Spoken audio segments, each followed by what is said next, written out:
Do you remember the first, what was the first terrorist incident that you investigated or were involved with, that happened while you were in that seat during that first year or two on the job? Yeah, yeah, it's a very good question, and I know I reconstructed them for my first book, Ghost. A couple things, leap to mind. Jack was in 1987. We had an individual that this is a domestic threat investigation. We had well, let me back up. 1986. The two cases that I vividly recall working on. One involved the shooting of a State Department officer in Sana'a, Yemen. And then in 86, we had the shooting of another State Department officer in Khartoum, Sudan. Both were carried out by Libyan hit teams. Those were two of my first cases. And I remember the old identikit, which was kind of like an etch-a-sketch that you would piece together with suspect identification. Both of the victims lived and were able to help with identification of suspects. And we put together some drawings, and we were able to cobble together that the Libyans were involved in both. And this would have been in the time frame of the Labelle disco bombing as well, which was Libyan backed. Libya was very active in the mid to late 80s with terrorist attacks. So Khartoum and Sana'a, Labelle disco bombing. And then in 87, we had a very serious threat against the Secretary of State and the president with an individual that drove to Washington, D.C. with a carload of firearms for the purposes of carrying out an attack. And fortunately, we were able to work that case. A very, very observant D.C. cop found the shooter at this Fleabag Motel in Anacostia. And the DC SWAT team arrested him that morning, and we started interviewing him about how he put that plot together and how he had surveilled us, and that really kind of opened my eyes to this world of how bad guys conduct surveillance, because he had kind of stalked us, Jack, for a long period of time, and we never saw him. Yeah, and so that really made me start thinking about the attack cycle and how can we get in front of these kinds of threats, and what are we missing, because we're just racing around the world on different bombings and attacks. And so, commingled in here, we had hijackings, we had ongoing hostage takings in Beirut, Lebanon.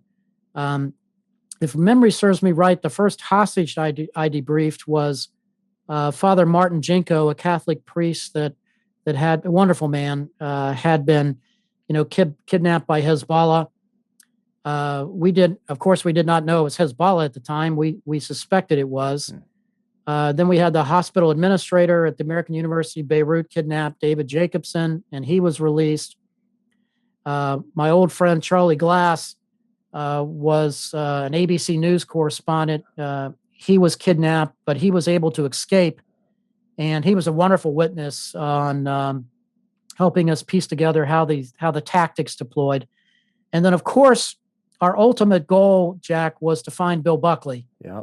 When did he come on your radar? When did you first? His case file was handed to me when I first got into the group.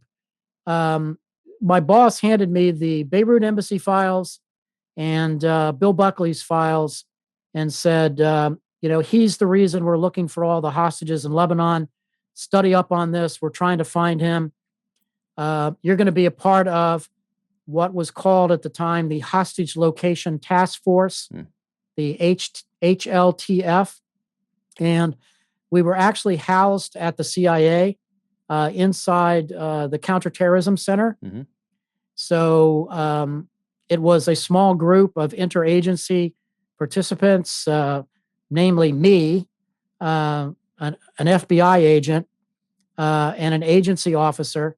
And then we would have DOD support from time to time, depending upon the hostage and the situation and the requirements needed and so forth. So Bill Buckley's file was with me from day one on the job.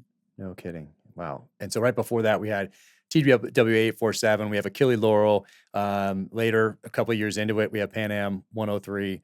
And you were involved with that as well, correct? Correct. We had we had the hijacking of Kuwaiti Air 422. We had the hijacking of Pan Am 73, and then the horrific bombing of Pan Am 103 over Lockerbie, Scotland, where we lost our agents that were on the flight. December 21st, 1988. I'll never forget that day, which was horrible. One of the other things my office did at the time, Jack, was we ran the Rewards for Justice program, which at the time was only $2 million.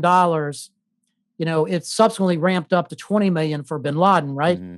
But at the time, we had a $2 million bounty for the successful resolution, the favorable resolution of the identification of threat actors, or trying to stop threats that were unfolding.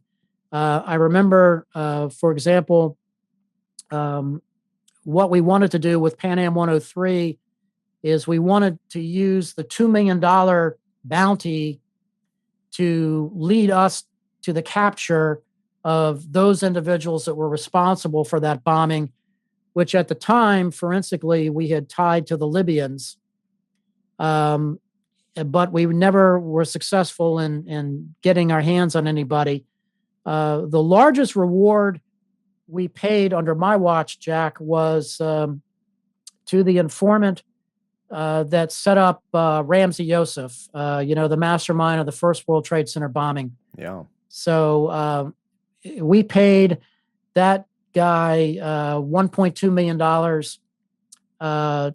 and put him inside of the witness security program.